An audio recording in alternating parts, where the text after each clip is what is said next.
In fact, in our squadron, when it was being formed, they were nearly all machines that had been requisitioned from either private owners or civilian flying schools. In those days, the flying corps was extremely small. Nearly all the pilots were officers from army regiments who'd ridden horses, had money, and thought it would be a good idea to go in for a new branch of science, like flying. And so there were very few other ranks who had any chance of getting flying training. In 1914, the air forces of the major powers were tiny. The British went to war with only 63 aircraft, but they soon proved their value. By the end of the war, 2/3 of all military intelligence was found or confirmed by aircraft. In the early days, the means of communication was primitive.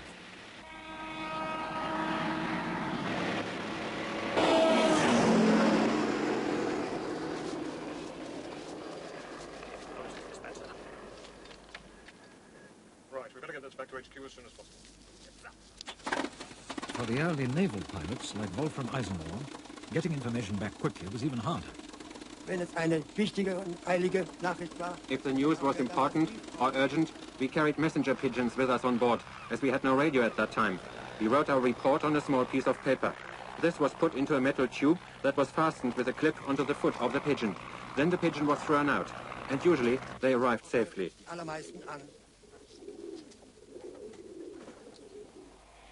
By 1915, aerial reconnaissance had a new tool, the camera. Photographs of the front were rushed back and minutely analyzed. They provided valuable information to the army commanders. Throughout the war, reconnaissance remained the most important task of air forces on both sides. Weather permitting, almost every day, somewhere over the front, pilots would be photographing what the enemy was up to. It was becoming impossible to keep secrets. So both sides set out to stop it. The first response was from the ground, with anti-aircraft guns. But soon the pilots began to arm themselves. Thus, aerial combat was born. We started off, when I first went to France, with just an ordinary rifle for the observer. And pilots very often had a pistol, hard enough to hit anything with a machine gun, let alone with a rifle and a pistol. It was pure luck, really, whether you hit anything or not. It was a very clean, nice war. We used to return any luggage or baggage when we shot out of the German. Used to fly over and take his stuff back to drop in the German aerodrome. They did the same for us. But later on in the war, things changed a bit, I think. Became rather less gentlemanly. In the early months of the war, the French led the way in military aviation. Their air force was rapidly expanding, and they were the first to fit a machine gun onto an aeroplane. They put it on the top wing, but it was a clumsy affair and difficult to operate. What the pilot wanted was a fixed gun that fired forward, so that they could aim the whole plane at the target. Roland Garros came up with a solution. Garros, a Frenchman, fitted up a deflector behind his propeller so that he could fire straight ahead. He used this on the Germans and shot down 4 or 5 of these Germans in fairly quick order. This put the Germans in a great state of dismay. And they turned to Fokker and they said, "You must give us something that we can fire through the propeller." Anthony Fokker and his engineers quickly came up with an improved system, the interrupter gear. It synchronized the firing of the machine gun with the propeller, so that the bullets passed safely through its spinning arc. As important, they built a new aeroplane to exploit the invention, the Fokker Eindecker. At last, the Germans had a purpose-built fighting machine. The whole plane had become a weapon. Its advantages soon became apparent, and Allied losses rose dramatically. Something completely new to us. They had many of the principles of air combat, devised new tactics, and formed specialized fighter squadrons. Architect of their success was Oswald Bölker, an ace who was soon to have 40 victories to his credit. His friend, Max Immelmann, was another ace who gave his name to a spectacular air combat maneuver. In the dogfights over the Western Front, the Germans demonstrated Bölker's tactics with great success. Attack whenever possible from out of the sun. Seek an advantage before engaging the enemy. Get behind and close before firing. If the enemy dives to attack, turn and face him. Don't fly away.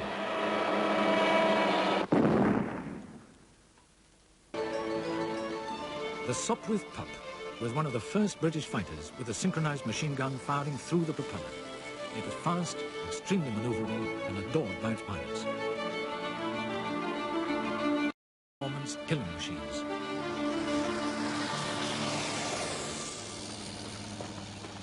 In 1916, the Allies had a majority of almost 2-to-1 in aircraft, and the German industrial machine was at full stretch to try and keep up. It was a period of rapid technological change. The balance of advantage was constantly shifting from one side to the other as new aircraft were introduced.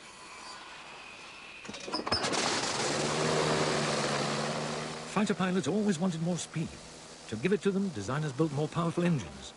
Higher speeds in aerial combat meant higher stresses on the new fighter plane.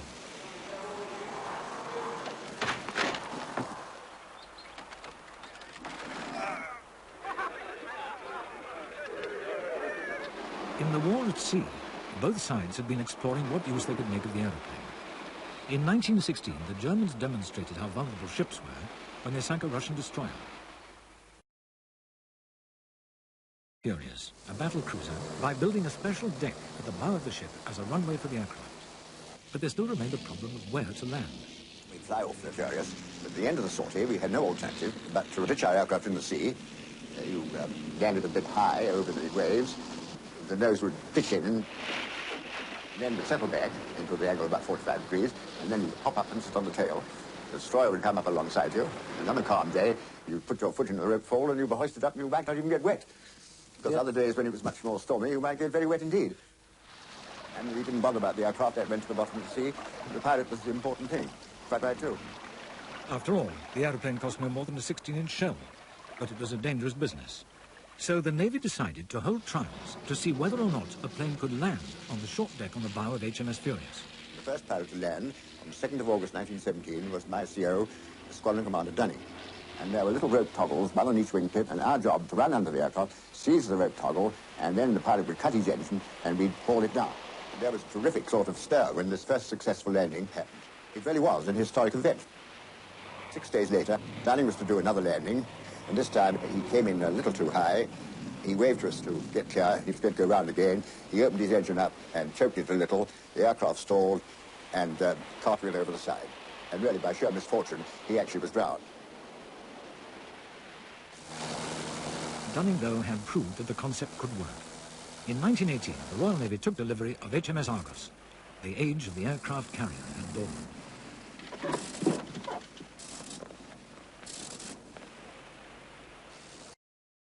Over the enemy lines. Its architect was the commander of the Royal Flying Corps, General Hugh Trenchard. It was a costly policy in pilots' lives. In 1916, the average life expectancy of a pilot on the Western Front was 3 weeks. By April 1917, it was just 2. The Germans were winning the air battle. I suppose the worst time that the Flying Corps has ever had in its history was in bloody April, when our casualties were quite serious. There were a lot of new boys going out and had to be thrown in at the deep end straight away because they just hadn't got pilots.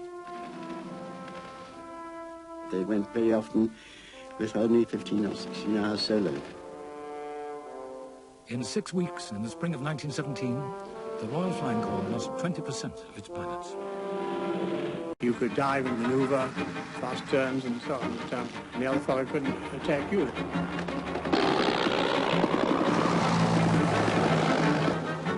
The gun was on top of the wing, and you had a ratchet which you could pull it down in front of your face to reload, and then push. April 1917. The United States declares war on Germany and threatens to darken the skies of Europe with planes. Yet before the war, America only had 24 combat-ready pilots and a handful of military aeroplanes. They took us house carpenters, furniture upholsterers, even seamstresses with high pompadours. Pete Rosey the Riveter, 1917. For pilots to fly these planes. By the end of the war, more than 10,000 American pilots had been trained, many by the British and the French. Some American pilots were already fighting in Europe. They had joined a special French squadron known as the Escadrille Lafayette, and they passed on their combat experience to their countrymen, shot down 850 Germans. New aces were coming to public attention, men like Raoul Lufbery and Eddie Rickenbacker, who was to finish the war with 26 kills.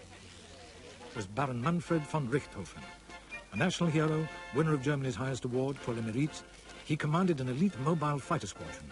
It was nicknamed by the Allies the Flying Circus. It struck fear into the hearts of Allied pilots. It was in his Dreidecker that he shot down his 80th victim, making him the most successful ace of the war on either side. By 1918, the aeroplane had come of age as a fighting machine, and enormous dogfights unfolded above the trenches. The battle was for command of the skies.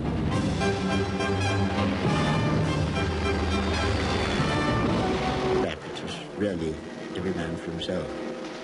Things were wild, and it was a question of dog eat dog. You got him or he got you.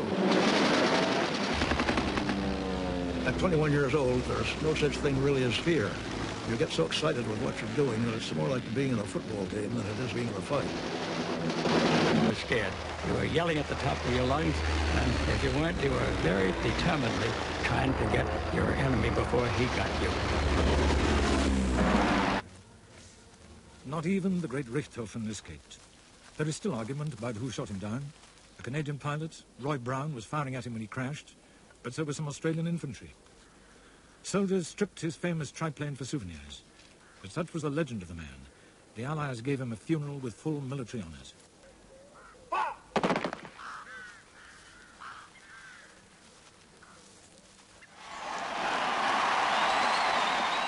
On November the 11th, 1918, the war ended.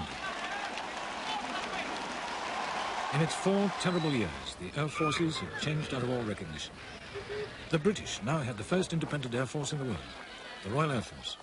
It was also the biggest, with 22,500 aircraft in 200 squadrons. But the cost had been high. Britain alone had lost nearly 9,500 pilots during the 4-year war. This was the RAF in the 1930s, but its design still owed much to its First World War predecessors. Open cockpit, pilot in front, and observer with machine gun behind.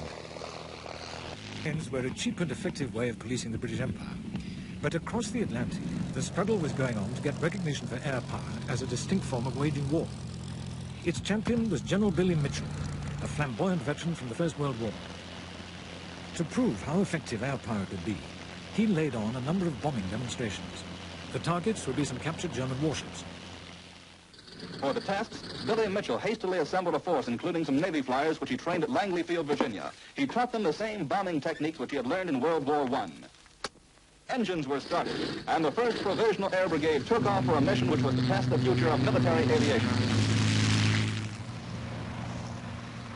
In a series of demonstrations, each one on a bigger ship and each one with bigger bombs, Mitchell and his team rubbed home the point in front of a skeptical Navy.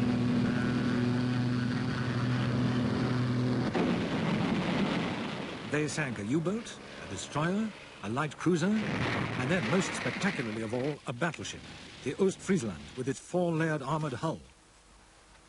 Billy Mitchell was so fully sold on the use of aircraft in war that he became unpopular both with the infantry people and with the naval people. He was convinced that the next war would be fought chiefly in the air. And he was pretty nearly right.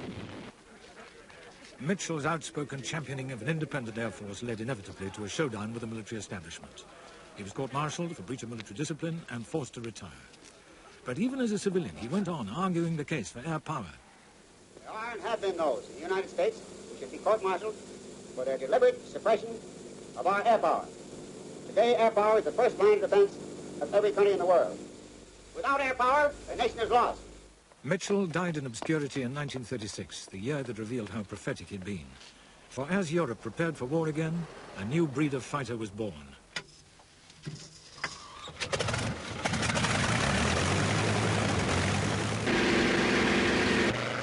There was the Spitfire, perhaps the most glamorous of all the Second World War fighters.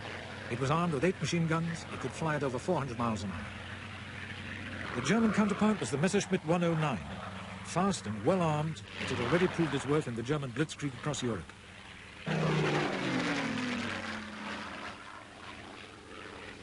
Now it was being made ready for its stiffest challenge to date, to prepare the way for the invasion of Britain. The invasion could only succeed if the German Air Force won control of the skies. The Luftwaffe held the key to victory. Bombers spearheaded the attack. Slow and vulnerable, they had to rely on formations of fighters to protect them. The Germans started by bombing British shipping in the Channel, then moved against the radar installations, attacked the airfields, and finally turned on the cities. is not generally appreciated is that if you did keep your finger on the button, your ammunition would expend itself in 14 seconds. You've got about 6 2-second bursts. And so I didn't start firing until I was very close. The great memory I have is being very tired. We were on readiness from 3:30 in the morning till 10:30 at night. On a bad day, we'd do 5 or 6 sorties against the enemy. We never had enough pilots. We had pilots, but they weren't trained. They only had flown, say, 8 hours on a Hurricane when they came to the squadron, which is like the average youngster today getting in a sports car and not knowing where the gilly is.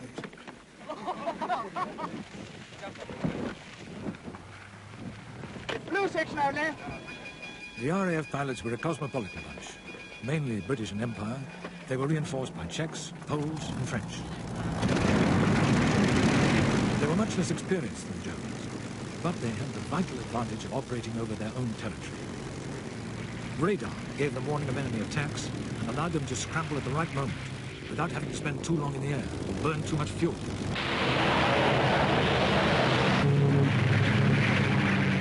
But the RAF's losses were heavy. In a 10-day period in August, 90 pilots were killed and 60 wounded. But the German casualties were greater still. By September... You lost a lot of friends. This is the awful part of it. You become colder. You don't become so warm a person because you're afraid to make friends because you're going to lose them. And if you flew long enough and often enough, you gradually saw more.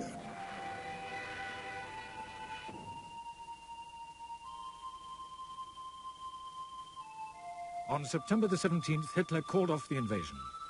The Luftwaffe continued their attacks for many more months, but they had lost the battle. Airpower, as Mitchell and Trenchard predicted, had saved the country. The Battle of Britain, it completely exonerated Trenchard, because he said all along there would come a day when this country faced air power, and he was right. Because whatever else you like about the Battle of Britain, you've got to remember one thing. It is the only battle ever fought in the air without the Army and Navy, which changed the whole war.